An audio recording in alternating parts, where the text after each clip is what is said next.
নমস্কার বন্ধুরা, welcome to ইউনিকন। তো কলকাতা নাইট রাইডার্সের পর এবার সানরাইজার্স হায়দ্রাবাদ কিন্তু বড়সড় কন্ট্রোভার্সিতে পড়লো।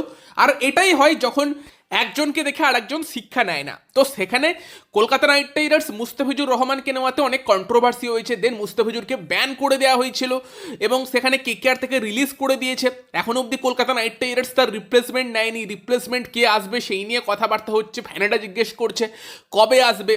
এবার এখানে এটাও কথাবার্তা চলছে যে বাংলাদেশের সঙ্গে আবার ইন্ডিয়ার সম্পর্ক নাকি ঠিকঠাক হচ্ছে, তাহলে কি আবারও মুস্তাফিজুরকে অ্যালাউ করা হতে পারে। যদি না হয়, এমন তো হবে না যে এই বছর কেকেআর মুস্তাফিজুরকে খেলালো না, বাদ দিয়ে দিল, পরের বছর থেকে আবার আমরা বাংলাদেশের প্লেয়ারদের খেলতে দেখবো।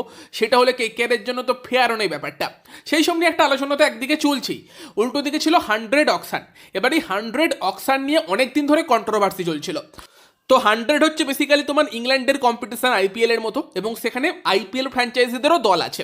সব দলগুলো কিন্তু আবার আইপিএল ফ্র্যাঞ্চাইজিদের নয়। সেখানে একটা খবর বেরিয়ে আসে, কোনো আইপিএল ফ্র্যাঞ্চাইজি দল কিন্তু কোনো পাকিস্তানি প্লেয়ারদের নেবে না। এবং সেই নিয়ে তো south African media, English media, যারা বেশিরভাগ একটু কান্নাকাটি করে, তাদের ফ্যানেরা প্রচুর কন্ট্রোভার্সি করতে শুরু করে দেয়। ক্রিকেট ইজ ডেড, ইন্ডিয়ান কোনো আর কি ফ্র্যাঞ্চাইজি পাকিস্তানি প্লেয়ারদের নেবে না, সব জায়গায় এইগুলো মানা যায় না। আমি তো বুঝতে পারছি না যে বাকি তো ইংলিশ ফ্র্যাঞ্চাইজিরাও আছে, তারা তো নিতে পারে, নিয়েওছে। উসমান তারিককে যেমন নিয়েছে। তো সেরকম কিন্তু কন্ট্রোভার্সি 100 অকশন নিয়ে অনেকদিন আগে থাকতেই চলছিল এবং সবাই ধরেই নিয়েছিল কোনো ইন্ডিয়ান ফ্র্যাঞ্চাইজি কোনো পাকিস্তানি প্লেয়ারকে নেবে না।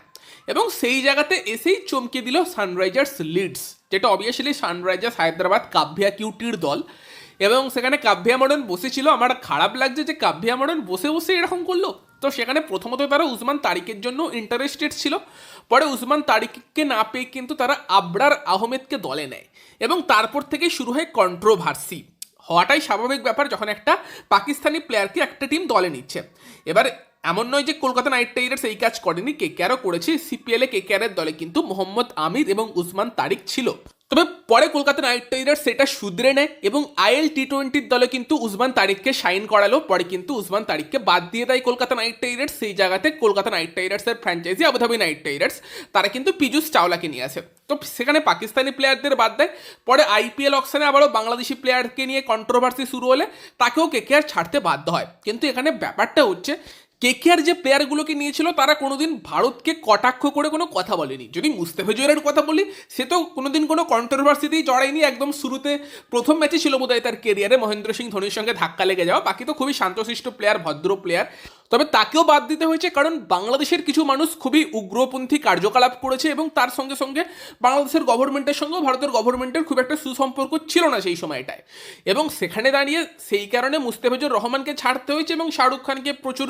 শাহরুখ খান যদিও এইসবের মধ্যে যুক্তই ছিল না, পুরোটাই কলকাতা নাইট রাইডার্স ম্যানেজমেন্টের প্ল্যানিং। কি প্ল্যানিং ছিল সেটা আমরা দেখতে পাচ্ছি যে কেকেআরের দরকার ডেথ বোলার, এবং এই সময়ও কেকেআর স্কোয়াডে একটা ডেথ বোলার মিসিং। সেই কারণেই কেকেআর পাথিরানা আর মুস্তাফিজুরের মতো দুটো ডেথ বোলারকে টার্গেট করেছিল।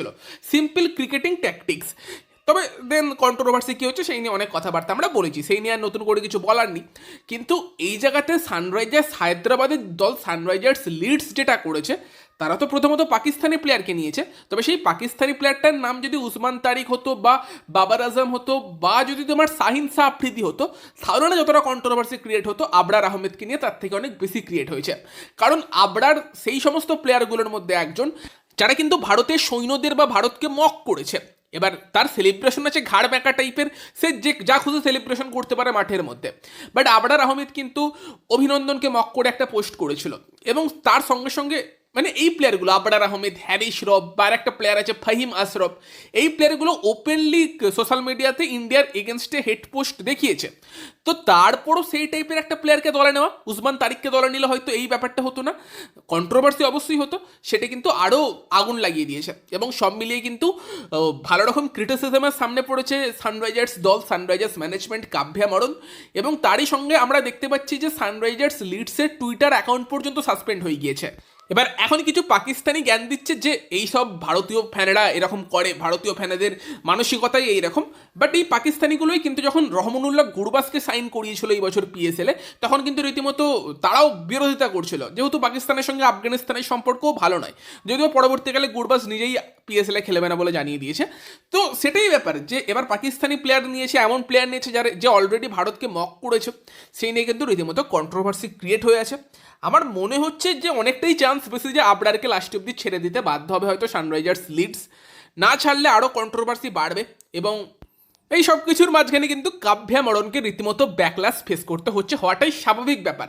কারণ যেটা হয় ভারতে, মানে শাহরুখ খান যুক্তই ছিল না এইসবের মধ্যে, সে টিম গঠনে ইন্টারফেয়ারই করেনি। তবে মুস্তাফিজুর রহমানকে নেওয়ার জন্য যারা আর কি এই টাইপের পোস্ট ছড়ায় তারা কিন্তু কেউই অভিষেক নায়ার বা তোমার ডোয়েন ব্রাভো তাদের টার্গেট করছিল না, টার্গেট করছিল কাকে? শাহরুখ খানকে, কারণ সেটা এজেন্ডাতে বেশি শ্যুট করছিল, তাই নয়? কিন্তু এইখানে তো কাভ্যা মরণ সে বসে থেকে তোমার নিয়েছে হচ্ছে আবরার আহমেদকে, সেই জন্য কিন্তু আরও বেশি তাকে ব্যাকলাস হয়তো ফেস করতে হবে। দেখা যাক ফিউচার কি হয়। বাকি তোমরা জানিও তোমাদের এই বিষয়ে কি মতামত, যে কাভ্যা মরণ তার সানরাইজার্স লিডস তারা অলরেডি আবরার আহমেদকে দলে নিয়ে নিয়েছে এবং তারপর তো যা হচ্ছে দেখতেই পাচ্ছে। তোমাদের মতামত জানিও এই বিষয়ে।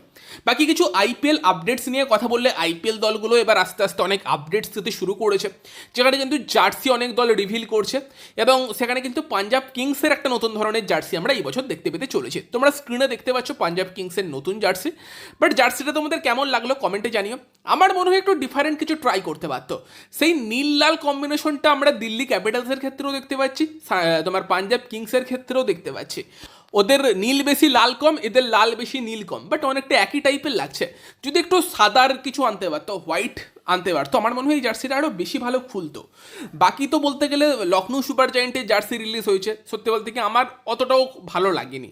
বাকি কলকাতা নাইট রাইডার্স কিন্তু রীতিমতো তোমার বিভিন্ন সোশ্যাল মিডিয়াতে হিন্ট দিচ্ছে, লাইনস অফ লেগাসি পোস্ট হচ্ছে, এবং আমার মনে হয় সেটা কিন্তু ডেফিনেটলি কলকাতা নাইট রাইডার্সের জার্সি রিলেটেডই কোনো তোমার সংকেত হয়তো হতে চলেছে। যেখানে অনেকে এক্সপেক্ট করছে যে যেরকম জার্সি 2008 সালে বা 2012 সালে ছিল, ওই টাইপের অনেক একটা ডিজাইন কিন্তু কলকাতা নাইট রাইডার্সের জার্সিতে আমরা এই বছর দেখতে পেতে পারি, একটু ডিফারেন্ট কিছু।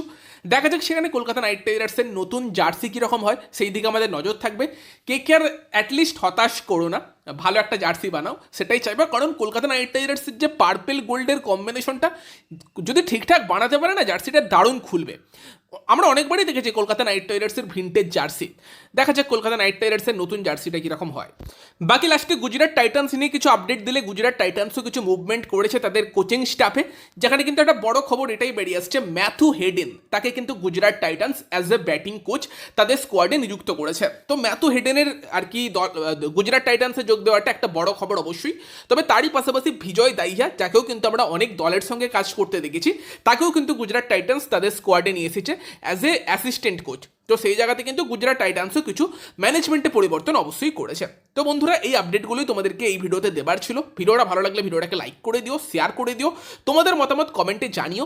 তো চলো এই ভিডিওতে এই পর্যন্তই, দেখা হচ্ছে পরের ভিডিওয়ে, বাই বাই।